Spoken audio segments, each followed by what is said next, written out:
Welcome to the BookBlast podcast, which showcases the best writing from around the world, not only for adults, but also for young adults and children. So good evening, everyone. So welcome. This month, as you know, we're featuring A Dictator Calls by Ismail Kadare, translated by John Hodgson, published by Vintage. So I assume you are all familiar with Kadare, the renowned Albanian novelist and poet, who navigated the oppressive environment of communist Albania under dictator Enver Hoxha. Hoxha, yes. By means of allegory and myth, he criticised the regime in his works, leading to his obtaining political asylum in France in 1990. Later he did go back, and he was awarded the Man Booker International Prize in 2005 for his entire body of work. And I have an interview, the writer and journalist Duncan Fallowell interviewed Kadare in 2006 for the Telegraph, and he sent me his interview. So, to lead into this particular book, Duncan asked Kadare about his personal suffering as a writer, and Kadare answered that one of the worst things is how your life changes completely when you have a friend in prison in a Stalinist country. Every night you think, what is he saying down there? What is he confessing? What is he fabricating? What can he be forced to say under torture? It's like losing an arm, you're handicapped. You think you can carry on leading a normal life, but actually you can't, because your life depends on the people inside. The hell life below actually controls life in the upper world. The prison controlled everything, and the inquiry never stopped. Whenever I struck up a friendship in Albania, my first thought was always, I hope that man is not going to end up in prison, so that he'll have to report on what we have said to each other. There's a good lead into this actual book, which is about the telephone call. Well, the background of the phone call, the 3-minute phone call of Stalin, was the arrest a month earlier in May 34th of Osip Mandelstam, the Russian poet, essayist, literary critic, who had recited a famous Stalin epigram to Boris Pasternak, who then warned him, I didn't hear this, you didn't recite it to me because you know very strange and terrible things are happening now. They've begun to people up. Then a month later, Stalin is on the end of the line. So there isn't actually a written record. There's not a written or any kind of record of this. So he allegedly chides Pasternak for not sticking up for Comrade because Pasternak just stays quiet. So what is interesting is in this book, it's his. You go through all 13 different versions. There's a huge controversy around it happened, it didn't happen, how did it happen, and all these different versions. And I don't know, when I read this, I came out feeling completely dizzy, and you know, you're just tangled. Your brain is messed with, dare I say. Which I suppose that's part of the systemic control, is that confusion and chaos, and when people are confused and they're easier to control, actually. Yes, so you really do get a feeling of the anxiety. And this was all the period, there was the famous Great Purge. So it's all the mind control. So what comes out of it, of course, but it's not only the mind control, it's also this whole business as a writer. Because then Pasternak, of course, there was a whole controversy. He stayed, but he went on writing. He was pressurized to not accept the Nobel. So in the end, it was years later in 1989 that his son took the Nobel for him. So there's this whole thing about what do you do? Do you stay silent? Do you speak up? What do you do? You know, when you're up against the wall. So what are all of your thoughts, having read the book? I thought it was quite interesting how he structured it, because I was really afraid that he's going to almost like write from Boris's perspective. And I'm really glad he didn't. That it was, I think, it was quite a clever device to. He clearly wanted to write about this, and I thought it was a clever device to make it about a writer writing about this. Right, exactly. And also there are different tones. There's a sort of like there's the interrogation, there's the personal. So he tries to look at it with all different perspectives.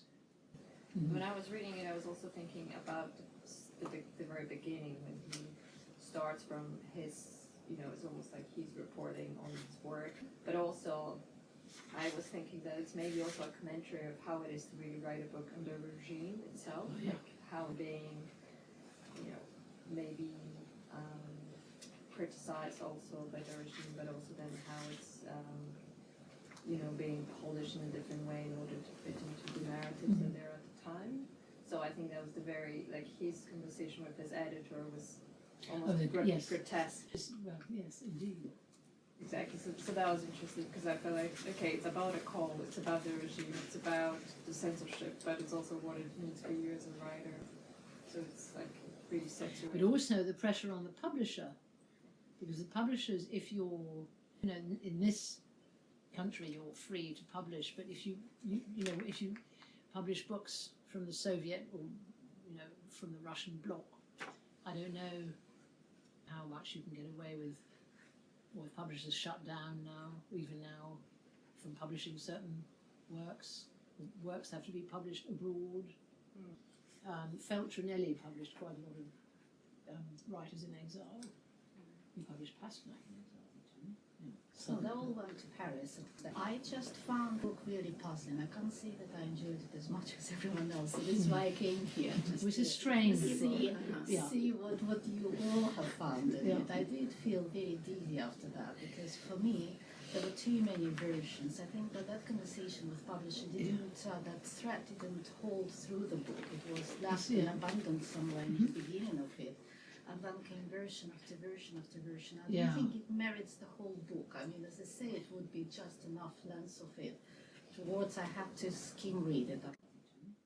So for me, this book is, did he actually, maybe I've misread it, did Kadare himself receive a similar call? Is this what the book started with? Well, he was writing in Albania, I'll read from Duncan's interview with him. He taught, how he was dancing a bit on a tightrope, and that's in the end he left. Kadare worked as a journalist on a literary review, gradually emerged as his country's most gifted writer. It involved a lot of fancy footwork, occasional plaudits to the leader while trying to hold fast to his inner truth. From time to time a work would be banned. That's right, The Palace of Dreams was proscribed on its appearance in 1981. It was worse than being banned. Its title could not even be mentioned, not even to attack it. The formula used was that it contained anti-government allusions. So that is a beautiful. It is a lovely book. This is how I started liking him because there are allusions and how he constructed it. It was absolutely marvelously written. And here I didn't understand. So what is the genre of it? Because it started as a sort of like novella, wasn't it? Well, it's a sort of novelised. And then came sort of investigation and essay into what the events, what happened. Well, you get different. I mean, the thing is, you get all these sort of different points of view. It's kind of, maybe it's quite experimental. To me, it's more like he's trying to, it's a study. It's almost, though it is written sort of like a novel. And this is his last book, isn't it? Yeah. Because he died in July. He died this year. He died this year. So it's really trying to, I mean, to me, it's almost like, is he thinking aloud? It's a sort of, it's almost like he is ruminating and writing. This comparison of poets and tyrants may seem implausible, yet one's obsession with it grows. It is devious, ambiguous and dangerous, but maybe for those reasons all the more tempting. To go back to the conversation with Stalin, this phone call in a void, instead of fading to oblivion as time passed, looms ever larger in the memory. One feels he is weighing up different re-evaluation to him and what happens to the writers in the region. I think it's more because also, and I hope it is, of course, a window into people discovering Kadare and then going the General of the Dead Army, which was reissued. I think Harville the last reissue of it? I don't think they are all still in print with Harville because a certain agent stole Kadare. An agent stole Kadare? Canongate for the last maybe 3 or 4 books. Yes. He started at Harville. But can I ask, maybe, because you have worked with writers who were Soviet, Anna Politkovskaya, Putin's Russia, okay, that wasn't a novel. And then many moons ago you published Solzhenitsyn, didn't you? So what kind of relationship do you have with them from here, if you see what I mean? Not with the Zhivago family, but with many of the Russian writers that we published at a certain time, after the Helsinki Agreement. Russian writers could come here, talk to people in the same way and at roughly the same time, I think, as Kadare did. And he did come here, and there was a huge gathering of people who knew his work. What was the name of the cultural centre on the Mall? Oh, the ICA. The ICA.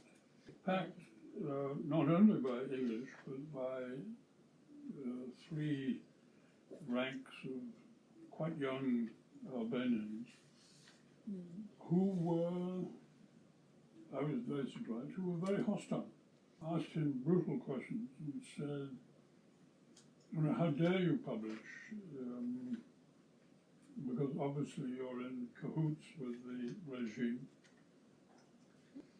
And Kadare was very calm, and he said, I suppose what you're saying is that it would be, if I came here and I put up my hand and all my fingernails had been pulled out, you would be happier, would you? He looked at all of these people, and they were slightly shy, but then went back to shouting at him. But he was a man of enormous self-control at this time.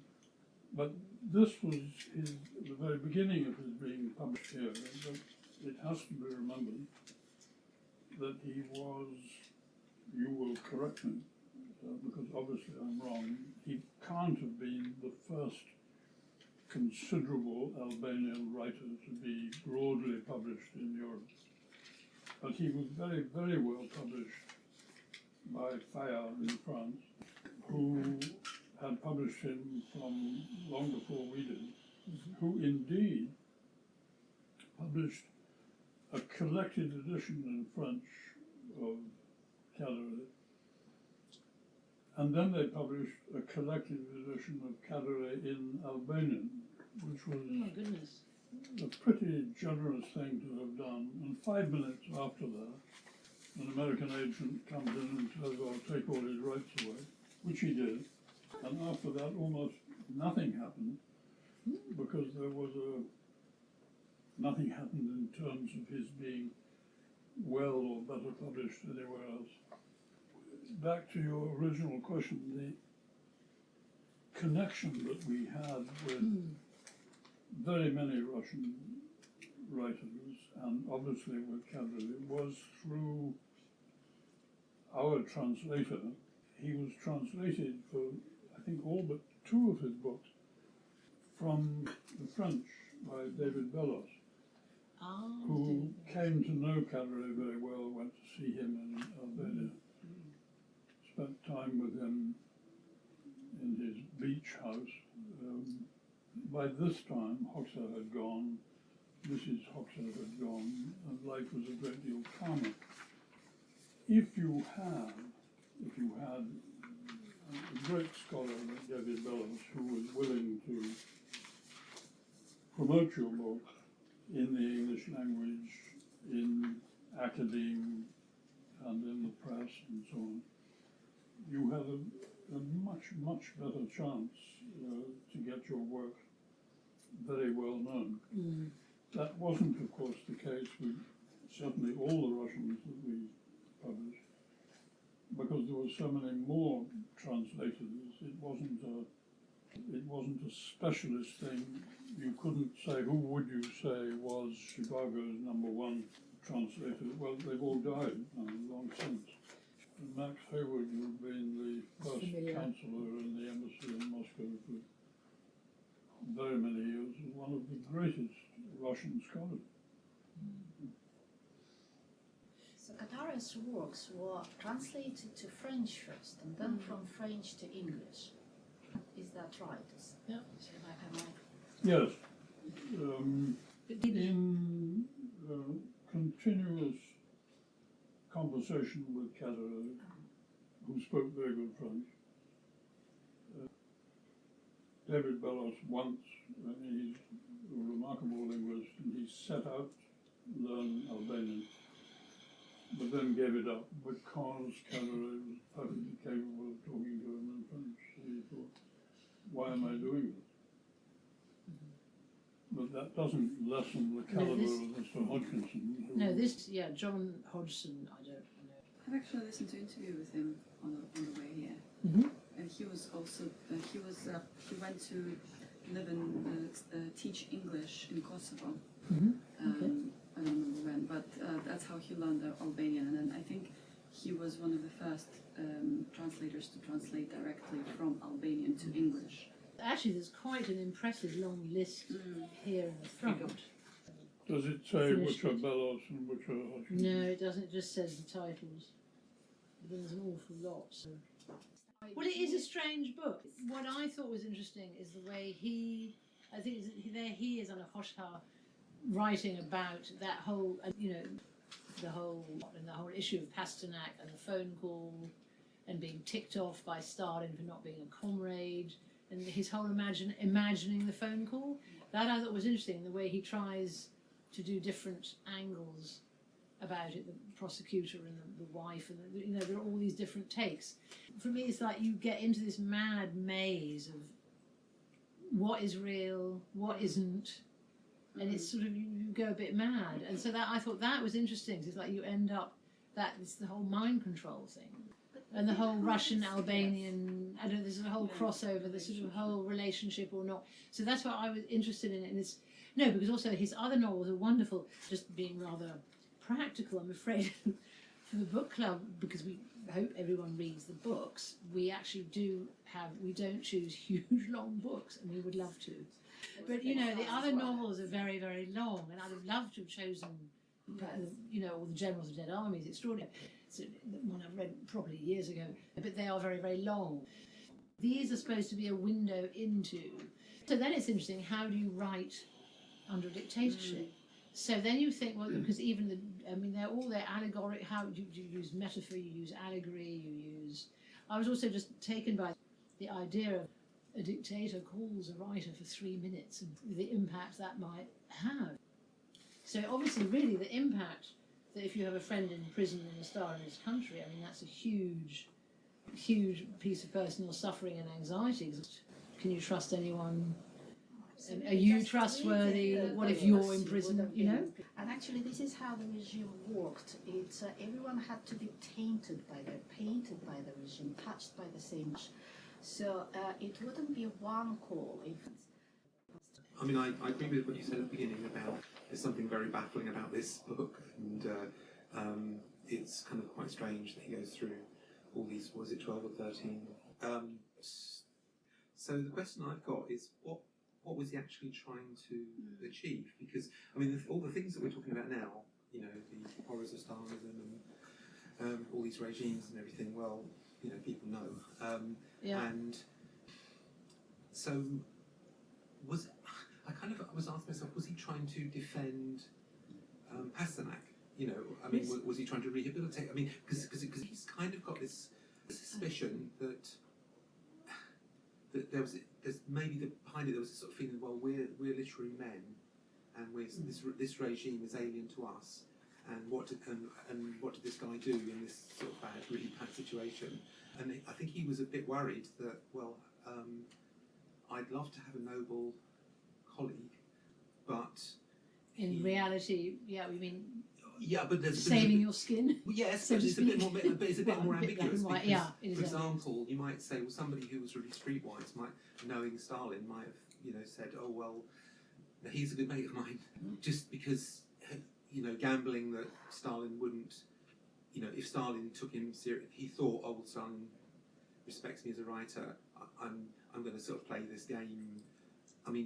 It's a bit. I don't think. It is strange. I don't think it's not clear cut at all. But I did sort of wonder: was he trying to somehow kind of rehabilitate, Pasternak, or was he?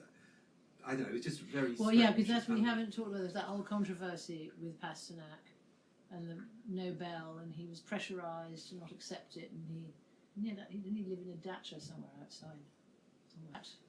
But it's very, yeah, I mean, it must be very hard. I mean, some people leave, some people stay. I don't know, yeah.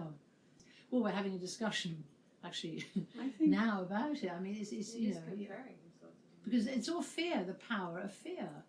I think the whole book basically, for me, explores the relationship between writers and dictators, Yeah. and and the leaders. And I think it's very interesting because at some point in these, I don't remember where because it's all so chaotic, actually talks about how Stalin was trying to win over intelligentsia at the time as well. And it talks about this Gorky. The Gorky Institute, or whatever. No, Gorky misery, because Lenin favored Gorky so much, and why did he forgive him so much?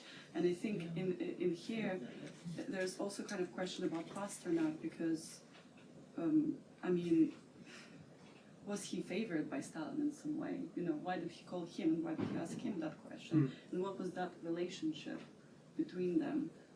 I don't think it's just about like all writers are oppressed. It's not so straightforward. I think there's also an element of these dictators also almost like choosing certain writers and forgiving them more than the others. Also It's a game of chess. It's like well, divide and rule. Because he also there's a lot that goes on about the Nadia Mandelstam, Akhmatova. Yes. Then there's the whole thing about Pasternak and his Olga, his mistress, and the wife.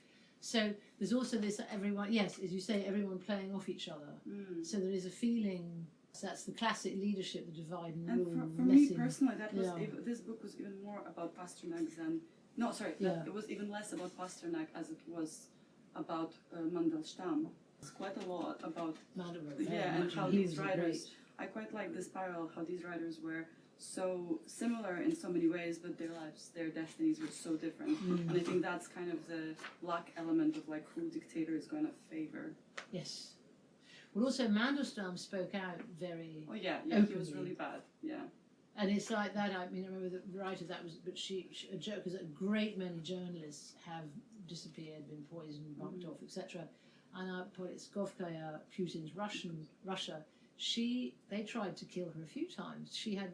I think on an aeroplane she was given some poisoned tea and survived, and they killed her, wasn't it? Yeah, outside her flat. I know Christopher published her. Actually, that was one of your first books at Harvard, wasn't it? But how they doggedly try and pursue you. And I mean, but this is a very different kind of journalist, brutal regime. Yeah, but still. When you think of what Pasternak tried to do for his friend Mandelstam, I think one has to think very simply that this was at the end of a period in which Stalin had killed hundreds of thousands of his best soldiers.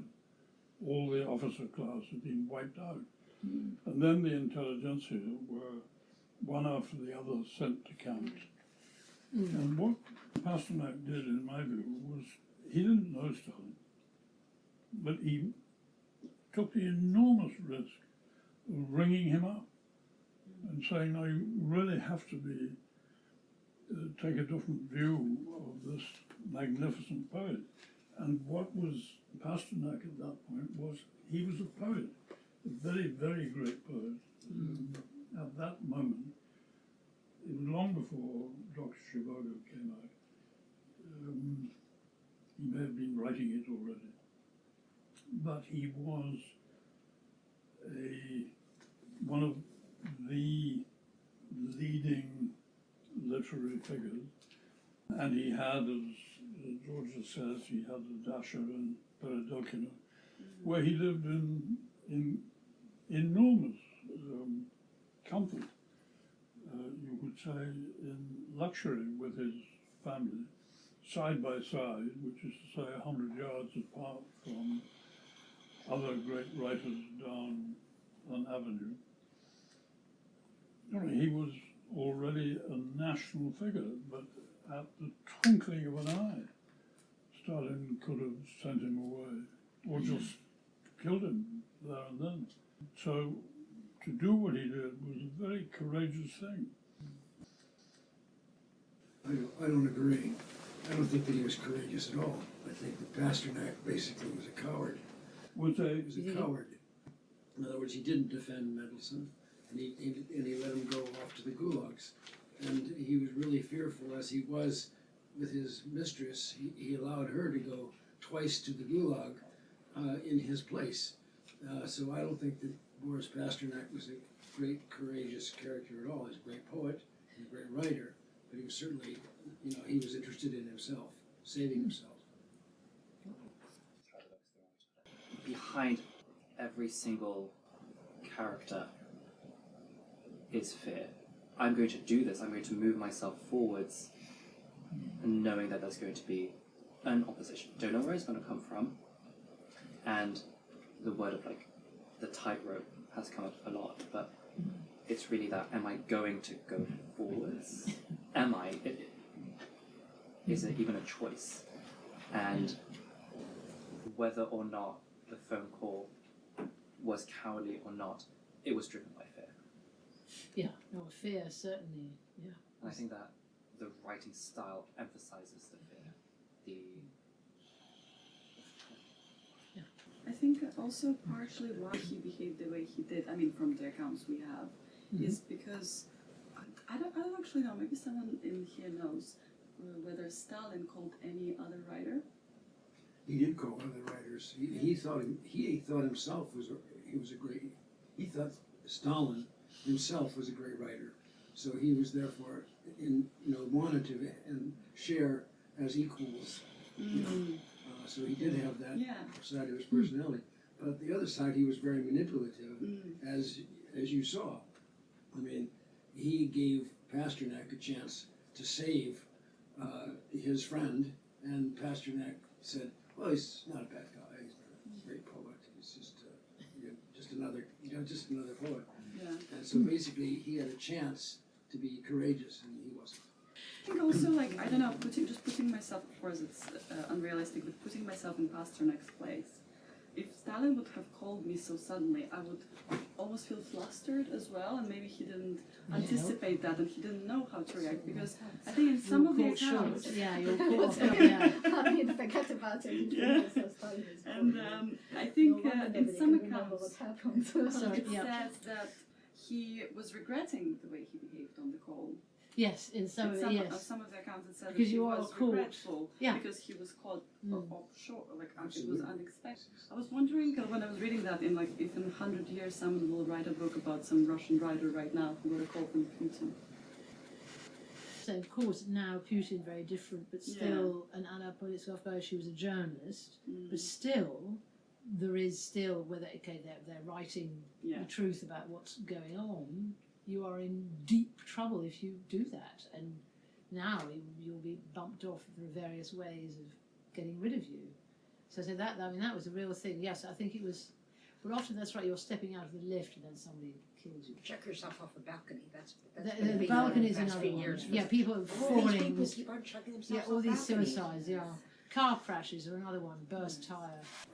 Mantova had a Secret Service agent sitting outside on a bench outside of her apartment for her entire time that she lived there, and that was placed there specifically to warn it. Yeah. So all of her poetry, people had to memorize it, and then they had to take it outside. And when they went outside, they had to write it down because they couldn't take the text out. Otherwise, they'd been stopped by the Secret Service guy who was sitting on a bench just within full view, and she had lost obviously. Very close friends of hers in the process, but they didn't go after her. Didn't they have her son as the sort of hostage? We've got about 10 minutes left. So is there anything else that anyone wants to point out or say? Or I'd like to ask forgive me if it's a naive or ignorant question, was the Albanian regime under the Soviet regime, was it really quite nasty? I mean, were people disappeared? And I know extremely little about it. Yes. All I know is extraordinary poverty. Despite there being a that is very interesting. Rich soil and.